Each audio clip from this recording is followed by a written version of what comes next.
Welcome to another edition of Utopia News Warcast for Year 2. This is the Age of Ancestry Wind, your host here.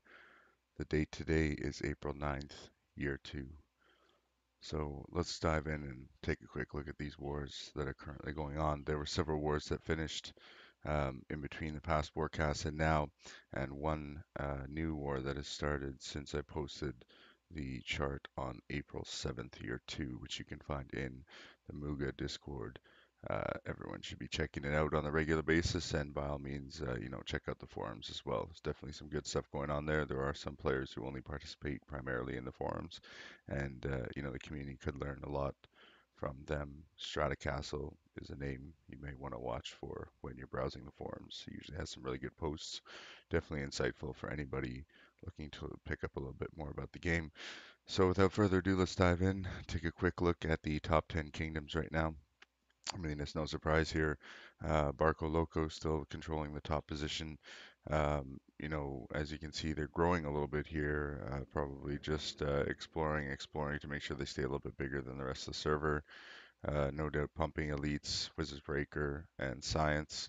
I mean, there's not much else to do in that position. Next closest kingdom is Dux's Quack, followed close behind by finally No More Dragons, and we have a random theme who just won their war recently as well.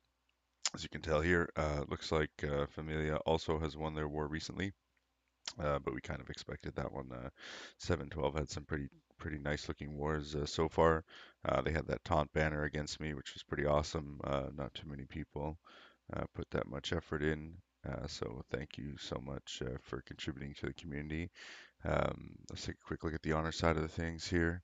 So again, honor plays an important role, and I mean, things are clearly a little bit different here. I mean, Fighting Worms clearly in the upper position here. I believe they just won their war as well. Again, something we're going to look at soon. Barco Loco not far behind, but another kingdom, Crackerjack, or rather Pillow Talk actually, is trailing right behind or right above Barco Loco as well. Some really high honor kingdoms here. Definitely shows an indication of their skill, prowess, and builds when it comes to warring. Honor is not necessarily easy to come by, keeping it can be even harder. So let's jump into the wars for today. We're going to look at some of the wars that have currently concluded. Let's see if I can. Oh, we're good. We're zoomed in enough. Um, Looks like we were only zoomed into 150. We'll go to 175. Let's take a quick look here. I mean, this was a tough war back and forth. It certainly seemed like the Blue Kingdom Get a Hand Job was going to maintain that upper position. But again, Get a Job managed to come back, and once they achieved convergence and divergence, they weren't really able to, deal with the damage at that point. Blue Kingdom fought a pretty good war, but ultimately, as you can see here, this level of divergence in the honor, and then of course in the net worth as well, is a pretty strong indicator of the planning and skill that goes into the war. I'm sure the build has something to do with it as well. Quickly looking at these, I mean, it's a combination Dryad Orc on one side with some Dwarves, which are probably, might even be TMs on that side, so possibly even a Dryad and Orc attacking combo. Whereas there's more of a mixture here. We got Avians, Dryads, Humans, Orcs, and Undead. So, I mean, I kind of like this. Get a job red setup a little bit better. I definitely think it worked better for them in terms of damage done. Definitely did. So good job, guys. Let's move on to the next war. OldGeezers took their war. I mean, this is our 13 versus 13, now 13 versus 11. We kind of expected that. The war got ever so one-sided once those other two provinces decided that they were no longer going to participate. As you can see here, quite a drop. This was OldGeezer's war to win. So good job. Not much more needed on this one. Let's move on to the next one, Empyrean Arcade. I think we touched on this one at the end of the last Warcast here. Yep, it's right in the window where we finished the last Warcast. I mean, Empyrean definitely loves warring. They don't have over like too much success, I think, because they always tag early, and they get targeted by the quote unquote more skilled kingdoms, who are in fact maybe just picking better targets. So definitely the morale factor and winning definitely increases I believe it increases your player's ability to compete in the game. So definitely taking on these targets is good for morale, especially in kingdoms that are warring quite often throughout the age. So good job, Empyrean. Good win there. You were 2 provinces up though, so I mean we did expect no less. Good work, everyone. Let's move on to the next war. This was our David and Goliath story. Um, Random team managed to come back and win this 3 provinces down, and they took a nice chunk of land with them. Although Code of Conduct managed to stay pretty close by. Net worth wise, you can see them just dominating. There's not too much contest here. We have a random team really sticking it to them once they achieved divergence. And of course, as you can see, your Code of Conduct never really able to pull it back, even though they did have 3 extra provinces. And generally, as we've seen in the past, when you have less provinces, it's hard to maintain honor, but also hard to gain honor when you have less provinces. However, in this case, they managed their resources and provinces so well that they ended walking away with a ton of honor out of this war. Definitely shot them up in the rankings, that's for sure. Looking at the damage on the enemy side here, I mean, it's quite significant in comparison to the opposite side. Almost like the side had somewhat given up, or they didn't really have a strategy for their waves. So good job. We have a random theme. Excellent work on that war. Let's move on to the next one. We got Crackerjack for Charter versus Premature Xplosions. Crackerjack ended up taking this war. Let's take a quick look at the net worth to see what it tells us. I mean, yeah, kind of a landslide. Again, we see these when one kingdom has a better war plan, better entry. Dragons dependent. I believe we did review these earlier, and there were some dragons, I believe, in this war. You can check earlier videos for that. I am now posting all the wars that are being reviewed in the comments, or rather the description section of the YouTube. So anyone who wants to see which wars are being talked about can check there. You can thank HD for that note. He was the one to point that out. I was planning on doing something like that, but that definitely happened sooner because he mentioned something. So to everyone out there, if you have any ideas, definitely DM me or send a DM in game to Utopia News at 11. More than happy to accommodate everybody. I mean, I've already made a ton of changes and optimizations to the broadcast based on several feedback. Um, Lots of feedback that I've received so far from the community. So thank you everyone for that. And again, congratulations, Crackerjack, on this victory. Um, let's look at our Familia WAR versus DK. I mean, this one was a pretty tough war. Familia definitely walked away with a lot of land, and even still, you can see DK is giving them a pretty good run for their money here on the net worth chart. However, Familia does manage to maintain that control, and for an even setup, as you can see, your DQ is never really able to achieve honor convergence, which means, in my mind, that Familia was in charge of the TM war. So definitely the TM battle was on their side. I believe there were several massacres as well to open the war on the Familia side against DK, so that definitely gave them the upper hand in the TM battle. So good job, good strategy there. Familia really kicked butt. I have some notes here. This is the entire war except for the pre-war. As you can see, there's about 27 massacres, 31,000 population. It looked like there were some massacres going on both sides. Maybe they happened a little bit later, but too late. Could explain DK's dragging down of 712's net worth a little bit. Um, Massacres can hurt quite a bit against TMs. Looking at the number of attacks on some of these targets here, pretty substantial in the 20s, some in the 30s down here. I mean, definitely, 2-4 took more damage in this situation, and 712 did walk away with a ton of land. Looking at the unique side of things, 7-7s, more attacks. This whole group up here basically got 1 or 2 more uniques, and then the rest of them are about 5 or 4. While most of the kingdom here is 5 or 4. So good job on your second war there. Um, you did a pretty good time and made it look pretty good. Definitely a hard-fought war. Got a good amount of coverage. Thank you so much for providing some of the information so I didn't have to snatch news and pull CBs on you. Definitely appreciate that whenever the community assists with that. So great job, Familia. Look for you in the top 10 of the charts. We'll see how this plays out. So far, I'm pretty excited about the kingdoms currently in the charts. Should be some great wars coming up around mid-time. But even still, every war seems to every year seems to have a few good wars. I mean, I'm really liking these changes. Thanks, Persian Cat, rather. Sorry for making these changes. I think the game desperately needed them, and can't wait to see um, what happens next stage. But definitely plenty of the age to go. So let's move on to the next war here. These are wars still in progress. Colorful Knights Hospitallers versus Recruiting Attackers. It's pretty obvious that Hospitallers has kind of let this war get away from them a little bit. Even battle on both sides. Chain in terms of the damage, there's a significant amount of damage in Hospitallers. I mean, I don't expect them to pull back from this one. Probably not a good situation for them.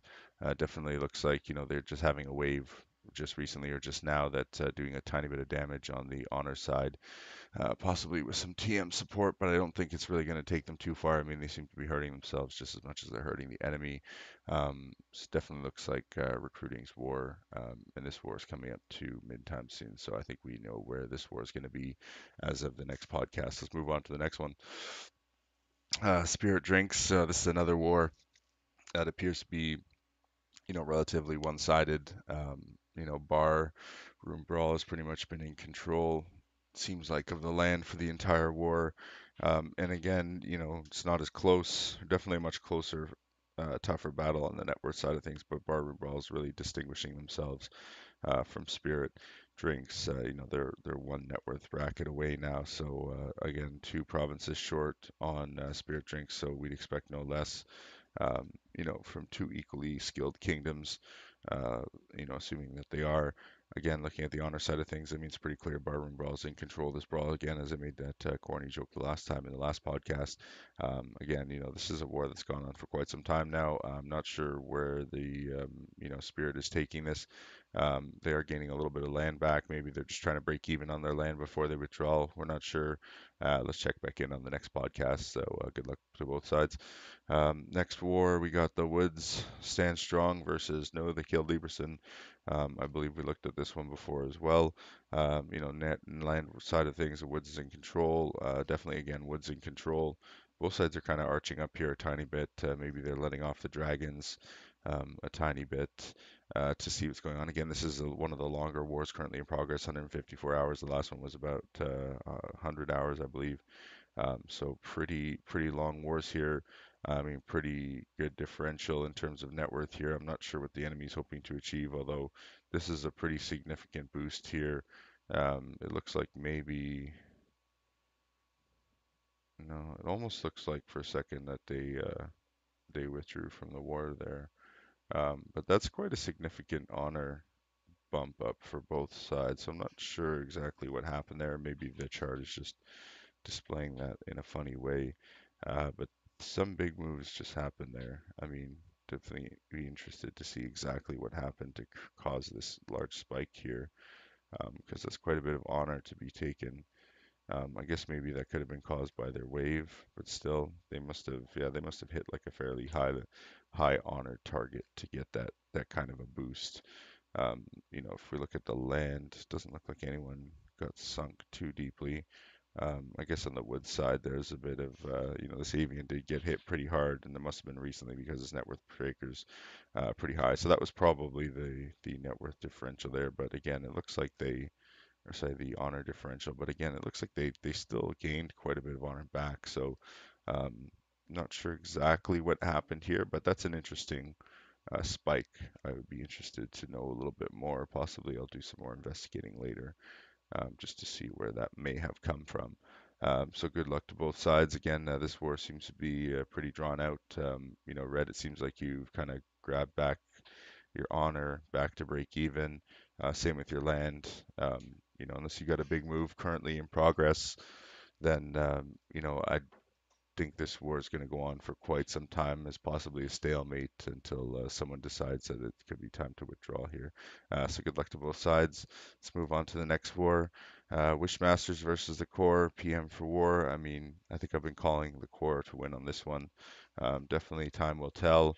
Wishmaster seems to be pulling this one back, so I mean, Core is taking quite a bit of damage there. Maybe Wishmaster is listening to the podcast and they are putting more effort into their planning, or they were just playing a long game. We're not sure. Maybe we can get in touch with Wishmasters to find out. But definitely Core looks like they're dropping the ball a little bit here. Wishmasters has achieved convergence and they are diverging now. So by next wave, we will know if Wishmasters can maintain this position or if Core will drag them back down. If this war is still going tomorrow, I probably will pull Snatch News and check out the dragons and see where rituals are at and things like that. Possibly give us some indication of where the war is headed. So good luck to both sides. An excellent performance, Wishmasters. I mean, you managed to pull back after so much time, after min time even. So I'm curious to see where this war goes over the weekend. So definitely a war to watch for everybody. Let's move on to the next one. This is my beautiful Utopia News province. Again, if you have any mail you'd like to send, you can reach me at 1 Again, Utopia News. More than happy to take any comments or feedback in the mailbox there. So definitely welcome that. Let's start looking a little bit closer at some of the wars that we generally want to examine dragons on and things like this. Here we have worms versus fighting worms. Um, let's take a quick look here. Land-wise, it looks pretty tight, but again, when we see this divergence here, and again, okay, let's sweep this. This is from our last cast there. Okay, so when you see divergence here, we're looking, at waves here, wave here, wave here, wave here, and then likely very possibly a tiny wave from fighting worms happen there that push them down a tiny bit on the worm side. But again, we're looking for that divergence, or sorry, convergence, like right here, right here, and then divergence up here and again here. They're managing to maintain that position. So it's definitely excellent playing on both sides. They're evenly matched. Quick look at the races. Um, Tells us, we got some dark elves, which is always interesting to see. Lots of halflings, some gnomes, which I like to see. Which is, partly why I think this, Blue Kingdom is doing a little bit better in this war. Let's take a quick look at my notes here and see where both sides are at. Worms is 7-7, so we're just going to write that down here. I'm just going to clear those there. So Worms is 7-7, and they have a Sapphire Dragon on them, and they are covered by a Stalwart Ritual, which is pretty powerful still. It's 103.7%. Pretty good.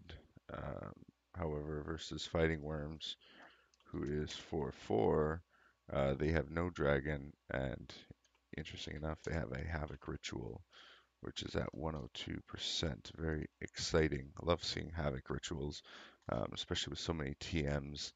Again, looking at their makeup here, you got Dark Elves, fairies.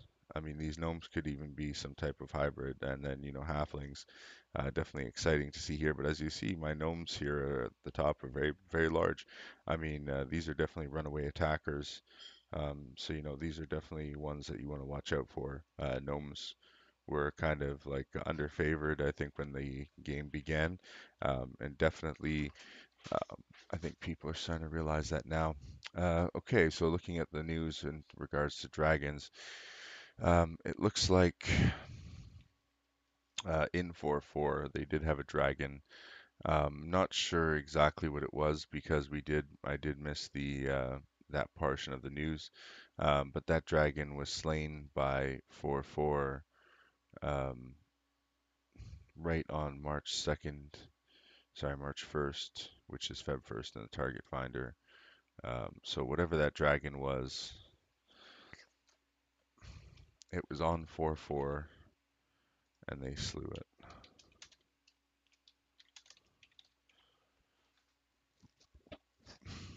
Now I had looked pretty far back, so they must have been sitting on that dragon since possibly even before the war, or maybe the dragon must have been sent after the war started. I'm not sure exactly.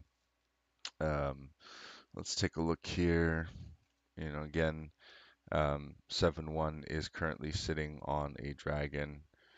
Um, so it looks like Worms also started their dragon on another dragon on March 2nd. And they started a sapphire. So 7-7 starts sapphire, and they're currently sitting on a sapphire as well. So Havoc and Sapphire, pretty brutal combination. Definitely, Blue Kingdom is winning this war with regards to the TM side of things. Again, the enemy sitting on a sapphire, they've got a Havoc. Um, it's definitely interesting to see where this one will go. Looks like on April 7th, or which would be March 7th, um, they sent their dragon to ravage the land. So that's the dragon we're seeing there on April 7th. So March 7th here, right about here. Um, this, what was it? Looks like we don't actually know what this dragon was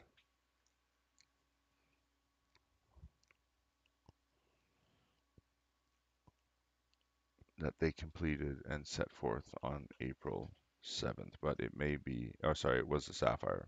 My bad. We already knew that. So sapphire on So it's a Sapphire on 7-7. All right, and they're sitting on that one still. So that's gone nowhere. Don't really have any other notes for this one in terms of dragons or what's going on inside the kingdom. But I mean, this is pretty telling. You've got a pretty strong TM kingdom on this side versus the enemy that looks like they've taken significantly more damage. I mean, that dwarf's almost lost 1,000 acres. And some of the net worth breakers a little bit high on the bottom provinces here, but definitely more damage done on the worm side. Definitely 4-4 capitalizing on that Sapphire Dragon play with the Havoc in play, whereas 7-7 is going a little bit more defensive, and it's definitely hurting them, I think, in the long run. So it'll be interesting to see who wins this war. Quick look there, give a little bit more insight. I mean, looking at the land side of things, um, one side definitely has way more attacks. And that's representative of in not only traditional like marches but also uniques as well. There's almost a 70 attack difference there, and I mean it's pretty obvious here. You got these guys hitting in the 20s to 30s, been hit that many times. The big most attacked here, these two, not even in the 20. I mean, look at all the acres that they're taking back versus the acres the enemy's taking, what they've lost. I mean, it's pretty obvious what's going on here. And then on the unique side of things, definitely more armies marching um, on 4-4. So, there's a lot of factors contributing, Dragon, Havoc Ritual, synergy there with the TMs that they have. They've got the gnomes, um, so they're definitely capitalizing on their build there. Very smart play by 4-4 in this one. So great job to both sides. We'll see how this one ends up in the next podcast. Let's look at the next war, having a beer versus pillow talk. Land-wise, it looks like we're still on an even battle, 36 hours. No need for either side to even consider withdrawal. I mean, very tight, if anything. Pillow Talk is bringing them in. They've got convergence now 3 times. So now it'll be, depending on this next little bit here, um, it'll be what can they do? What are they able to achieve? So we've got some. Oh, that's not a very good color. Let's just sweep that and start again with a brighter color. So yeah, they have their waves here, here, here. Oh, sorry, that's a bad one.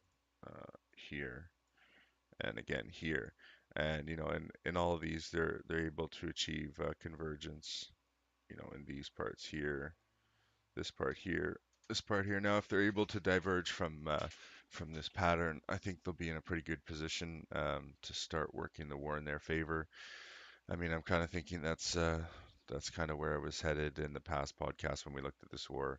Definitely, a bit of a dip on the honor side. Blue Kingdom must be having part of their wave right now. Quickly looking at the notes that I had for these provinces, sorry, this kingdoms.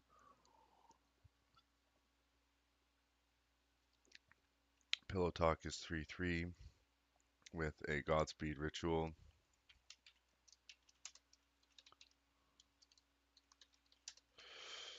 And that thing is at 110.4%. No dragons. Whereas having a beer is 4-9, and they're on an onslaught, which is 101.7% effectiveness at the moment. So nice effort there. No dragons on both sides, as I said. It looks like there's a bunch of back and forth here. But news from 3-3 indicates that there has been some dragon play. Again, Pillow Talk is 3-3, so they're the Red Kingdom. So let's look at the news here.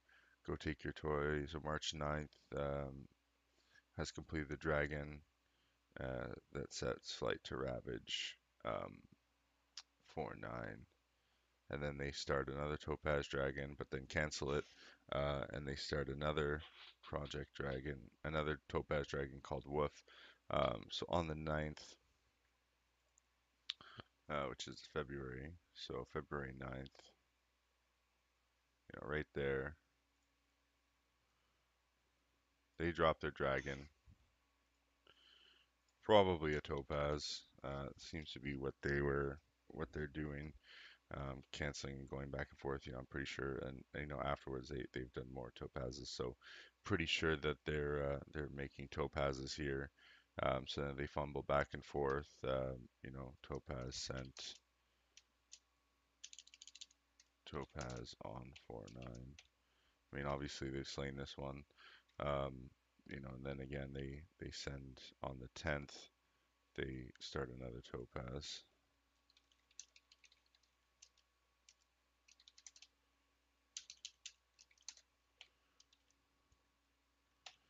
4-9. And then an Emerald Dragon from 4-9 begins ravaging the land.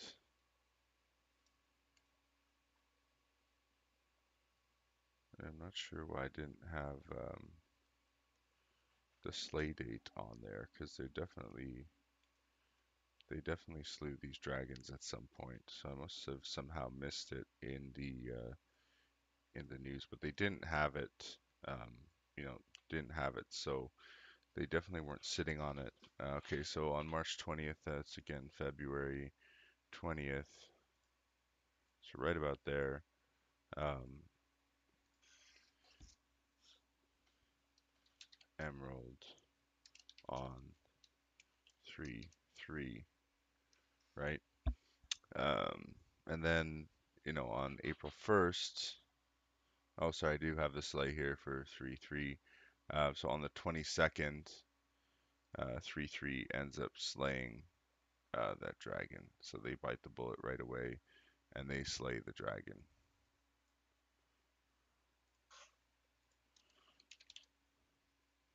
Right, so they took care of that one quickly. I wasn't able to pull the data on the opposite side of the enemy to see how fast they slew their dragon, but they must have slain it pretty quickly. I mean, there was a bit of a dip here, so I wouldn't be surprised if they slew it right away. I mean, my suspected slay is probably just before that line there actually. Let's see if I can get a better one in place. Probably more around where they actually started the dragon. I think they noticed that it was slain, so they went and started the second one to take advantage of that lower net worth, which is always a good idea to do when funding dragons. So that's all the notes I have for that one. Let's take a quick look at the attacks again. They're out attacking the enemy here in terms of acres, as well as pure attacks and uniques, almost doubled. In fact, some massacres on both sides, but mostly on the other side. Good strong positions at the top here. Not too much saturation of attacks except for um, this one province here. But these guys are taking significant damage, especially Brewdog seems to have taken a real beating. Wouldn't be surprised if, that was part of the reason that they're in such a strong lead. Possibly that province was heavily inflated and they just made a big grab, big move. Always a good play to do that. Definitely looks like 3-3s just had their wave and 4-9's probably going into their wave soon. So again, best of luck to both sides. We'll see how that one plays out in the next Warcast. Let's move on to the next war. We've got Marauding Critters versus Romania. Um, Trying to think if this was the kingdom that suffered greatly at the very beginning. It looks like it might have been. They're definitely taking a lot of damage on this side. Marauding Critters seem to be in a very bad position right now land-wise. I mean, that usually means the enemy's pretty land fat, but definitely Romania is doing extremely well in controlling this war. They achieve convergence and divergence in the net worth here. Again, going here for anyone that's wasn't or missed or wasn't paying attention in the beginning, we're looking at convergence, and then very quickly that turns into divergence, which they've been maintaining the entire time. So excellent work there. Uh, it's one province down on Marauding Critters, so we're gonna do a +1 prov over here for Romania. Romania has an Emerald Dragon, so they're 7-9. They have an Emerald, um, and then they've got a Godspeed Ritual 101.2%. To Marauding Critters, who has no dragon on them right now, and they've got an Expro ritual, which is 99.2%. Very risky ritual to have, especially in the position that you're in. Definitely not the best one that you can have right now. Certainly better rituals for this situation you're currently in. I don't recommend really anyone using expropriation during war. It takes the right type of kingdom to do it, and most people don't have that kind of setup right now. So quick look at the dragon side of things. Looks like this news is from 7-9. So 7-9 completes their dragon on March 1st or Feb 1st. So where are we here? Feb 1st is right about here, right on this dip here. So there's the first dragon. I'm not sure what kind of dragon it was, although it appears to be, I would think it's a topaz, because that's what they seem to be following up with. So has completed the dragon bow, and it says fights wherever there's a land of 1-5. So 1-5 has a topaz on them, and the kingdom starts a dragon right away. So it looks like they must have slain the dragon pretty quick, and then on the 15th of March, which is the 15th of February here, Romania sends another topaz. Now this is a confirmed topaz at 1-5, so probably somewhere in here. This is where the slay is happening.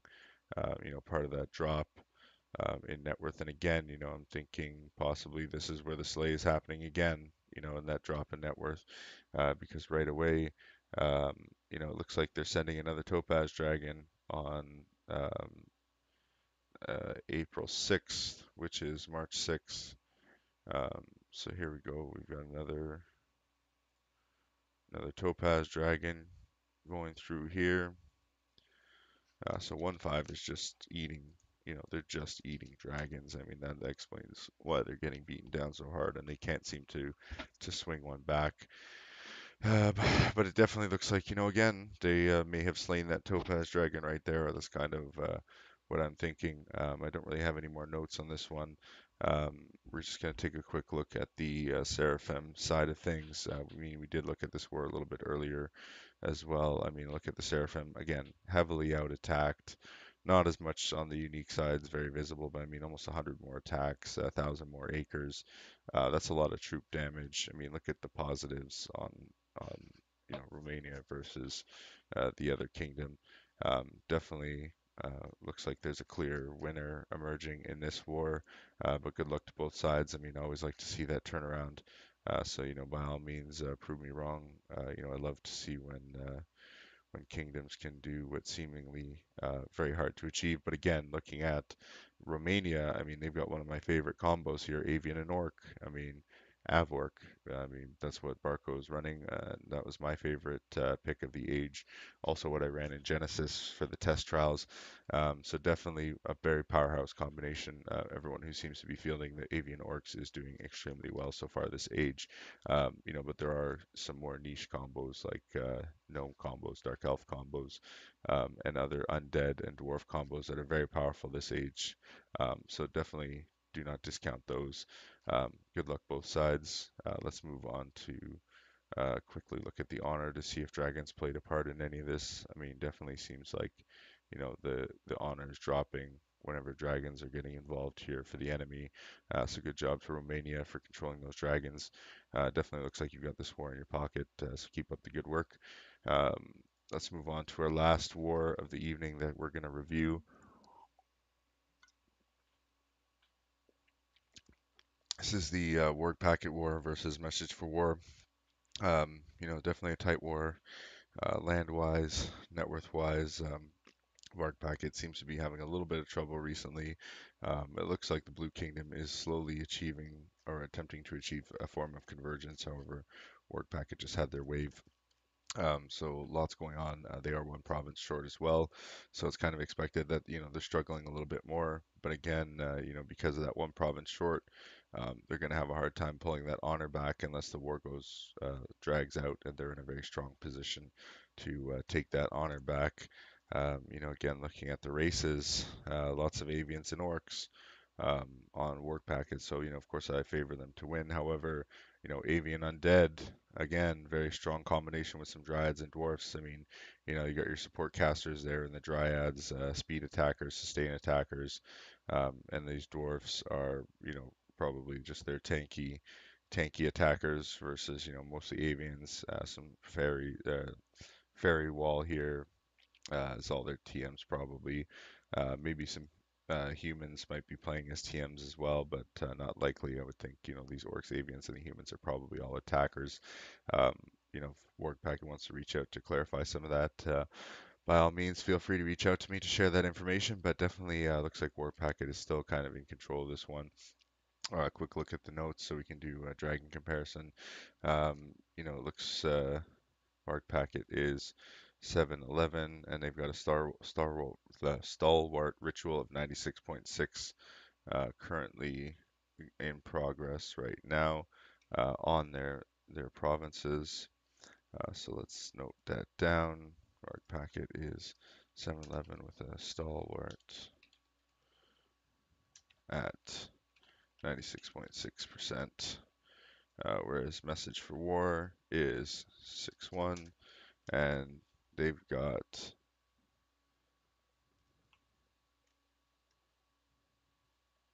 a expropriation ritual, which again, not one of my favorite rituals to have in war. Definitely one of those cocky rituals that you have that ends up losing you the war if you don't play it right and you don't have the right setup. And I think Blue Kingdom is definitely suffering a little bit for having that ritual currently. Let's take a quick look at the dragons. It looks like, here we go, we're going to start from March 2nd or Feb 2nd on the chart here. Our kingdom has begun a Ruby Dragon project targeted at Wargpakket. So we're going to use some colors here. So it looks like on the February 9th, right about there, Ruby aimed at 7-11. Okay, and it looks like on the same time, Vargpakket dumps a sapphire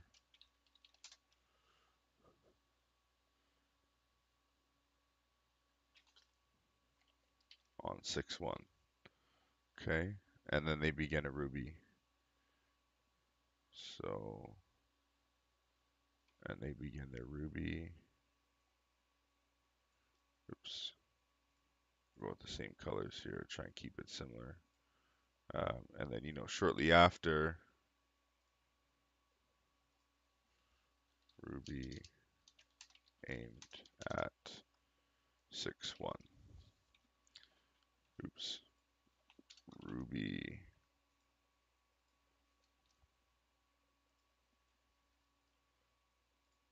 Let's try again. Ruby aimed at 6-1. Okay. Oh, I did again. Runny. Okay, Ruby at 6-1. I'm just gonna go like that. Okay, and on to the next one. Looks like on March 5th, 6-1 slays the dragon. So that Sapphire is slain. And that was on the 5th of March. So on Feb 5th. Oh, sorry.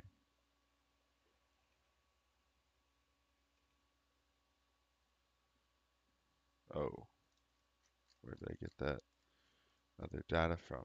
That's not good. Okay, it seems like I was off a bit on my dates here. It was actually the 2nd, which is actually over here, where all these dragons happened. So we're just going to sweep that. Oh, shoot.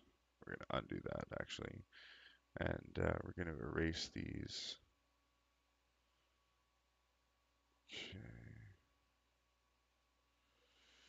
All right, so let's try that again. So on March the 2nd, they started a Ruby Dragon targeted at Vargpakket. So that's February 2nd right there. So that's where the Ruby aimed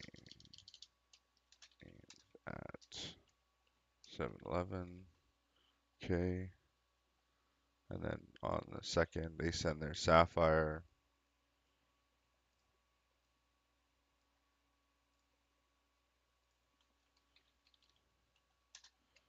On 6-1. And then that's when Vargpakket starts their Ruby Dragon project as well.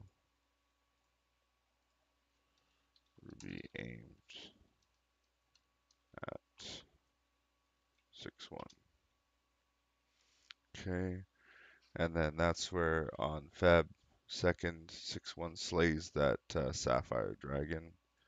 So on the 6th, that little Sapphire Dragon is no more, which is right about here. So that Sapphire Dragon is slain. Right there. So, they're working on that Ruby, though, to back up that Sapphire. And you can see, there's a bit of a dip there in the net worth as they're slaying that dragon, no doubt. So moving on, it looks like on March 7th, that Ruby Dragon has started ravaging the lands already. So that follow-up was pretty quick. So on the 7th, basically right after, they must have had that dragon funded basically right away. So 6-1 has another Ruby Dragon on them. And then Vargpakket on the 10th begins another Sapphire Dragon. So, Vargpakket keeping me busy here. So on the 7th, they start a Sapphire. Running out of room here, Vargpakket. You guys have been busy. So Sapphire aimed at 6-1. Okay. And then it looks like on the 16th, they slay that Ruby. So let's get back over to the Ruby color here. So on the 16th, I said it was. Yeah, on the 16th, they slay that Ruby. Basically right there. I do apologize. It is turning into a little bit of a mess, but we're going to work on that in later broadcasts. So they slay the dragon. We're getting close to the end of the dragons here. So it looks like finally they complete their dragon and sets flight to ravage Vargpakket on April 3rd, which is March 3rd. So on March 3rd, which is right here, this is where the drop happens. Most likely the drop actually on Vargpakket happened because of that. Um, so what type of dragon? So I guess that's that ruby dragon that they finally funded. As you can see, that's quite a range there between it, compared to what Vargpakket has sent in terms of dragons and the damage that they've done. Definitely, Vargpakket is a better concept of funding dragons than and managing their econ during war than 6-1 does in this scenario. Not too soon after, um, on the 7th, that Ruby is slain by Vargpakket. So again, that's probably the explanation for the dip in their net worth there, why they came so close to convergence again. But clearly, Vargpacket's in control of this one. I mean, it's only a matter of time before that next dragon comes. But it looks like they've got some real gall here, because it looks like they're starting on the 7th of March, or rather April 7th, but it's March on the target finder here. It looks like 611 has started a topaz, so that'll be interesting.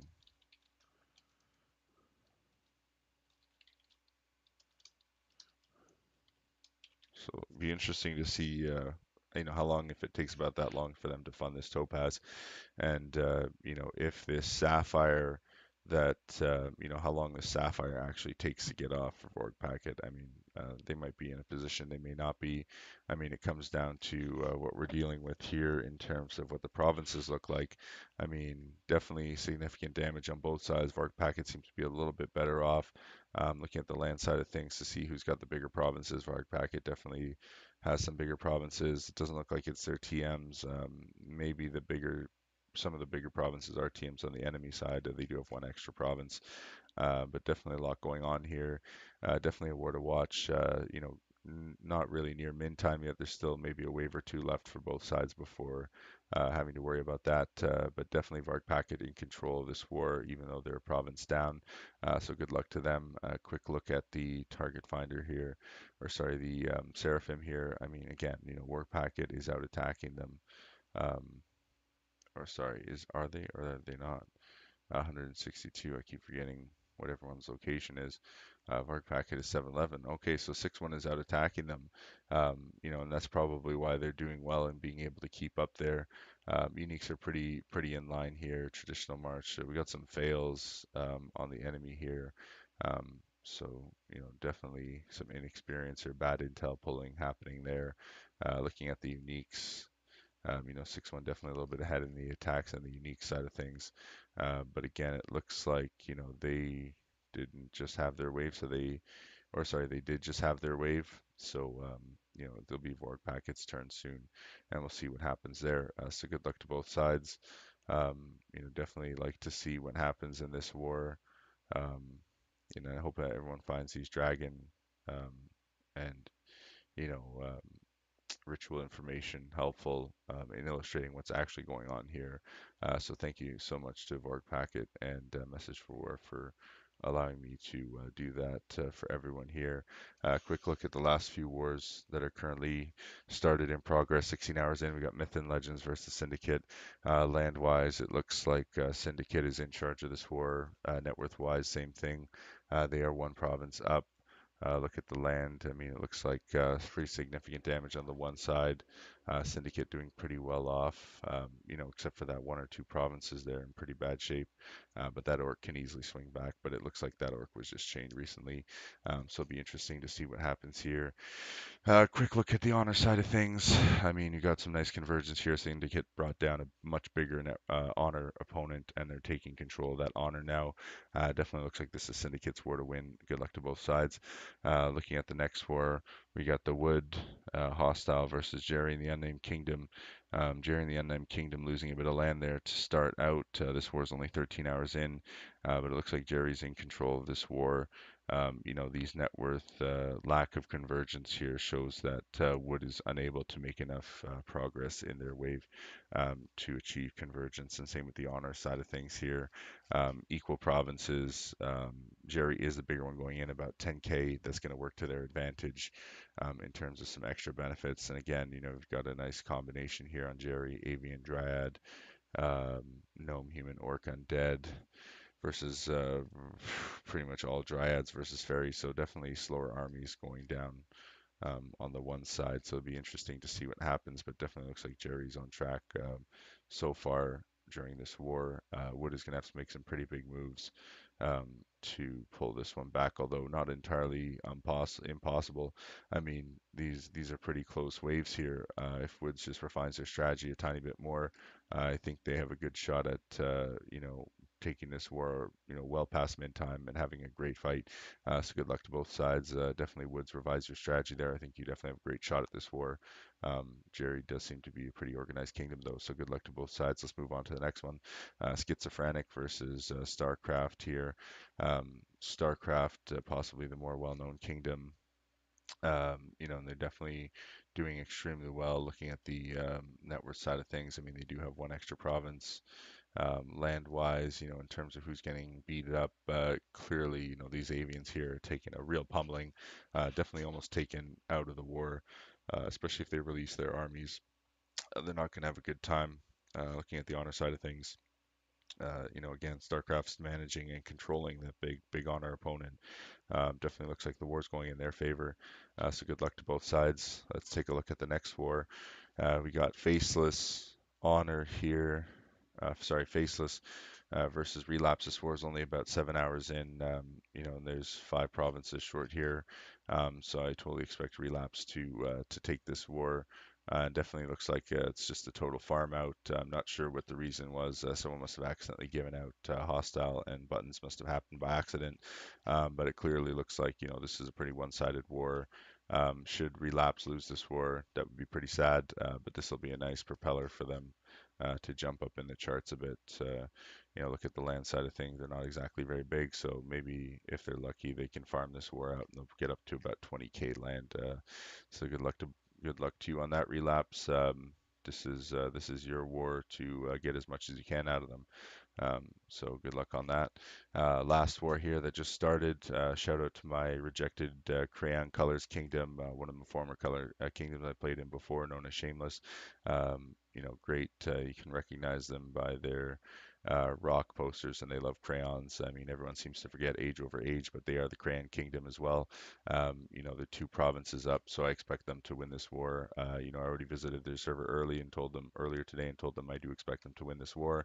However, it looks like they're dealing with some tough times here. Definitely a tough opponent. Some notes that I had from them. Is that both are currently priming topazes, that is both sides, and they both have, or sorry, rather, Crayons has a Stalwart with a Godspeed priming, while the enemy has a Godspeed with an Onslaught priming. So that's an interesting combination. Let's see if we can get some notes on that. Let me just copy this.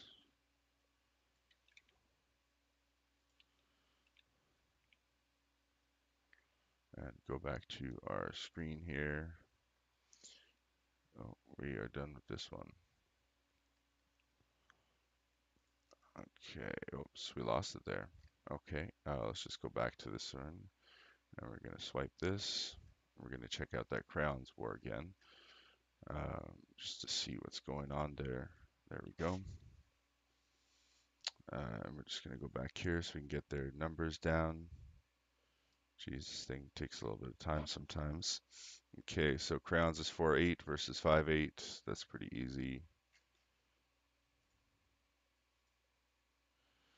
Crayons is, so this is 5-8 and 4-8. And they have a Stalwart with backup, Godspeed in progress, whereas 5-8 has a Godspeed now going into the war with backup onslaught that they're priming. No dragons on either side. Sorry, they're both working on their dragons right now. So I'd imagine, the dragons probably happen somewhere around here.